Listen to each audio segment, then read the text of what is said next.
บอลโลกครั้งที่13ซึ่งจัดโดยฟีฟ่าแรกเดียวโคลอมเบียได้สิทธิ์เป็นเจ้าภาพแต่ว่าโคลอมเบียไม่พร้อมในเรื่องสนามจึงขอสละสิทธิ์ไปทำให้เม็กซิโกได้รับเลือกขึ้นมาแทนนับเป็นหนที่2ที่เม็กซิกันได้เป็นเจ้าภาพหลังจากจัดครั้งแรกในปี 1970 เขาเคยเป็นเจ้าภาพมาหนหนึ่งแล้วนี่คือฟุตบอลโลกครั้งที่2ในรอบ16 ปีที่มีขึ้นบนแผ่นดินเม็กซิโกฟีฟ่ากำหนดให้มีสมาชิก24 ทีมในรอบสุดท้ายคือฟุตบอลโลกผลที่2ที่มีสมาชิก24 ชาติหลังจากฟุตบอลโลกปี 1982 ที่สเปนการแข่งขันในรอบแรกจะแบ่งออกเป็น6 สายมีสายละ4 ทีมเพื่อที่จะหา16 ทีมเข้าไปเล่นน็อกเอาท์ไปจนถึงในนัดชิงชนะเลิศ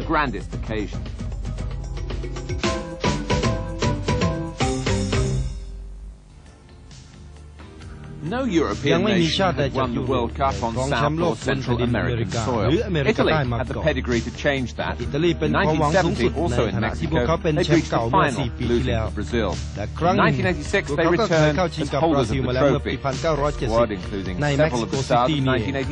ก่อนที่จะพ่ายแพ้ไปอย่างน่าเสียดายต่อบราซิลอิตาลีถูกจับสลากอยู่ในสายเดียวกับอาร์เจนตินาบัลแกเรียและเกาหลีใต้along with the 1978 winners Argentina,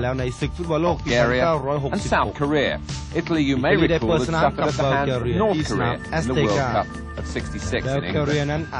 This group centered on the capital, Mexico City. The month-long extravaganza of football entertainment started where the competition would finish. Azteca Stadium. Italy against Bulgaria, the opening game. Opening matches rarely live up to all the hype. At least this one produced some goals, which is more than a string of such games did in the 60s and 70s. Originally, the host nation had set the World Cup ball rolling, but after the previous World Cup here in Mexico, it had been decided that the holders should have the honor instead. Once the dancers and speeches had been seen and heard, Altobelli picked up where he left off in 1986. นับได้ว่าเป็นประตูโทนและเป็นประตูแรกในศึกฟุตบอลโลกครั้งนี้อัลโตเบลลีนั้นเป็นผู้ทำประตูสุดท้ายให้อิตาลีในฟุตบอลโลกนัดชิงครั้งที่แล้วมาเช่นกันแต่แล้วบัลแกเรียก็ตีเสมอได้จากลูกโมงของนัสโกซิราคอฟในช่วงท้ายเกมทำให้บัลแกเรียนั้นไล่ตีเสมออิตาลีได้อย่างพลิกความคาดหมายทั้งคู่เสมอกันไป1-1บัลแกเรียได้จากลูกโมงของนัสโกซิราคอฟอิตาลีนั้นค่อนข้างที่จะผิดหวังเล็กน้อยที่เกมแรกพวกเขามีแค่1 คะแนนอาร์เจนตินาโฉมใหม่ภายใต้การทำทีมของคาร์ลอสบิลาโดซึ่งมอบหมายให้ดิเอโกมาราโดน่าให้เจ้าหนูมหัศจรรย์เป็นกัปตันทีมเมื่อ4 ปีก่อนที่สเปนมาราโดน่าอายุเพียงแค่21 ปีดังนั้นเขาควบคุมสติอารมณ์ไม่อยู่อาร์เจนตินาพ่ายแพ้ตกรอบมาอย่างน่าอับอายแต่ฟุตบอลโลกครั้งนี้ทีมฟ้าขาวมีความหวังสูงมากฮอเก้วาดาโนนักเตะที่ค้าแข่งอยู่ในสเปนเป็นผู้เบิกประตูแรกให้อาร์เจนตินานำเกาหลีใต้ไปก่อน1-0ตั้งแต่ต้นเกมเพียง5 นาทีวาดาโนก็ยิงประตูให้ทีมฟ้าขาวนั้นขยับตัวแทนจากเอเชียไปแล้ว1 ประตูเกาหลีใต้พยายามทุกอย่างที่จะหยุดมาราโดน่าให้ได้ในนาทีที่17พวกเขาทำฟาวล์ต่อมาราโดน่าชนูมาสตันก็โยนลูกฟรีคิกให้ออสการ์รูเจอรีมงประตูที่2ได้ในนาทีที่17เท่านั้นอาร์เจนตินาก็นำเกาหลีไปแล้ว 2-0 แต่เป็นมาราโดน่าอีกครั้งที่ใส่พานให้ฮอเก้วาลดาโนสังหารประตูที่3ในนาทีแรกของครึ่งเวลาหลังอาร์เจนตินาขยับนำโด่งเป็น3-0 วาลดาโนทำประตูคนเดียว2 ลูกแต่ละเกาหลีใต้ก็มายิงตีไข่แตกคืนไปได้1 ประตูจากลูกยิงไกลสุดสวยของปาร์คชางซุนดูลูกยิงของปาร์คชางซุนซึ่งว่ากันว่าสวยที่สุดตั้งแต่นัดเปิดสนามเริ่มต้นขึ้นมาเกาหลีใต้ขยับสกอร์เป็น1-3ในนาทีที่72เกาหลีใต้นั้นถึงแม้ว่าจะไม่มีอะไรจะสู้ต่อทีมอย่างอาร์เจนตินาแต่พวกเขาก็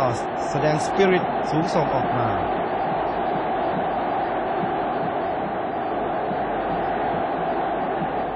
The clash of the 1978 and 1982 World Cup winners finished almost diplomatically in square. Argentina looked more impressive, even though they also conceded the opening goal. 25,000 crowd in Puebla saw Italy take the lead after 6 minutes.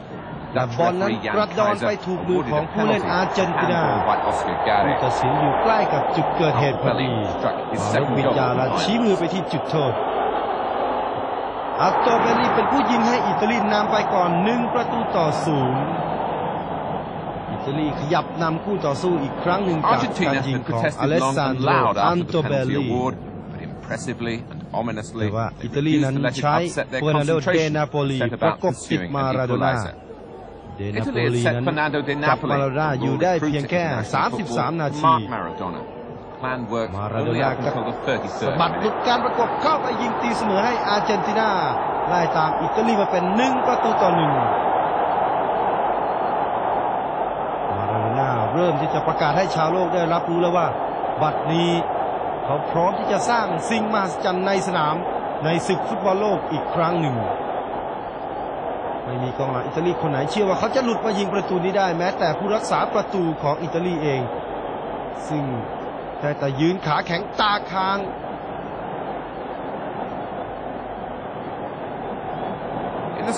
เกมนี้จึงจบลงด้วยการเสมอกันไป1-1อิ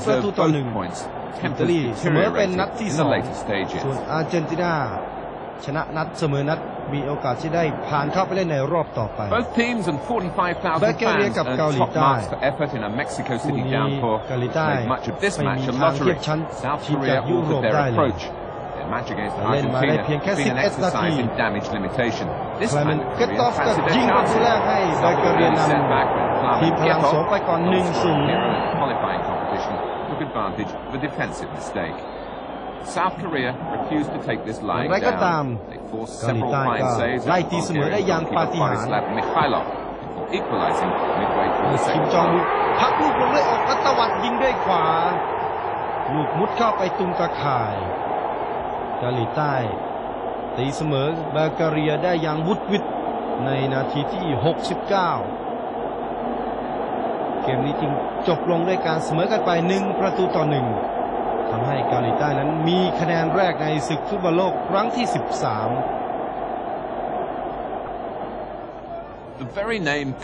แฟนบอลรุ่นเก่าคงจดจำกันได้ว่าในฟุตบอลโลกปี1966อิตาลีเคยโดนเกาหลีเหนือพลิกล็อกเอาชนะมาแบบถล่มปัตตภีทลายแต่คราวนี้พวกเขาไม่ยอมให้เกิดเรื่องพวกนั้นง่ายๆขึ้นอีกอิตาลีบุกหนักโยนลูกนี้อเลสซานโดอัลโตเบลลีก็พักลงพื้นจิ้มข้ามผู้รักษาประตูมุดตะข่ายให้อิตาลีนำไปก่อน1-0ในนาทีที่18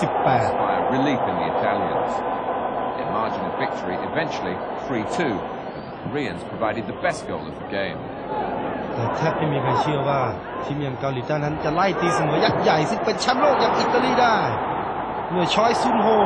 ยิงลูกไกลนอกเขตโทษให้เกาหลีใต้ไล่ตีเสมออิตาลีอีกครั้งหนึ่งเป็น1-1เสียหน้าอย่างมากที่ให้ทีมสมัยน้อยจากเอเชียไล่ตีเสมอพวกเขาซึ่งมีดีกรีเป็นแชมป์โลกทำทุกอย่างเพื่อเปิดเกมลุกไล่กับควานหาประตูที่2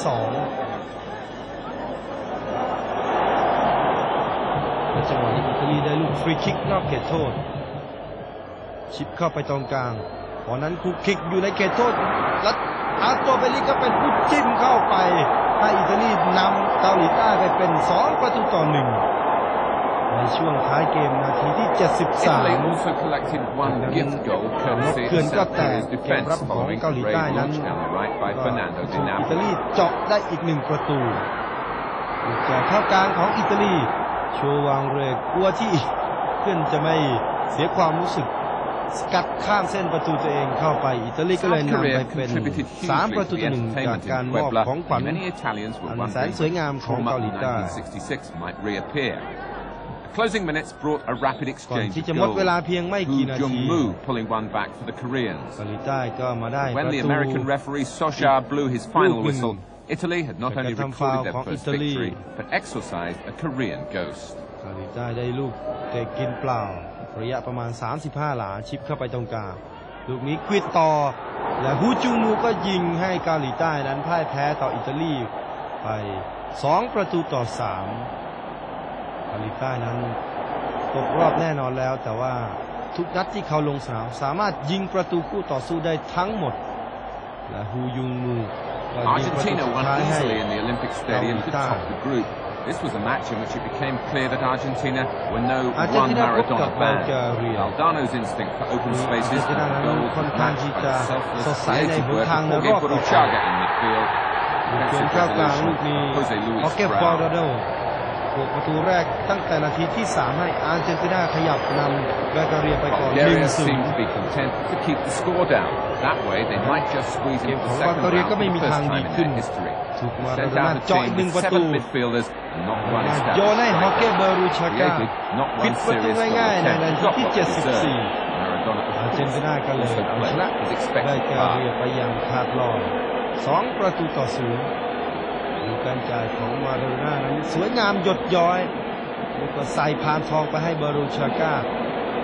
เลือกมุมที่จะควิดส่งลูกหนังเข้าไปตุ้มตะข่ายคู่ต่อสู้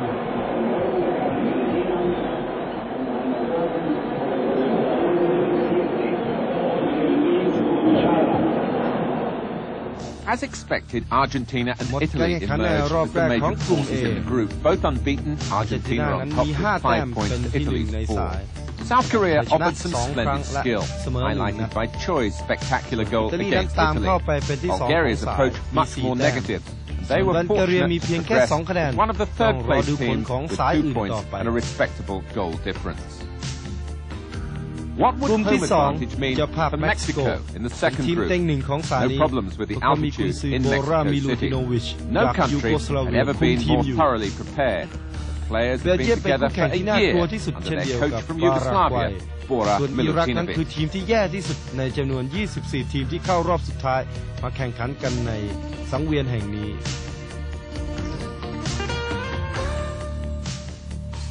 The draw had been kind for Mexico. Belgium, under the wise management of Dictate, were strong candidates to qualify as well.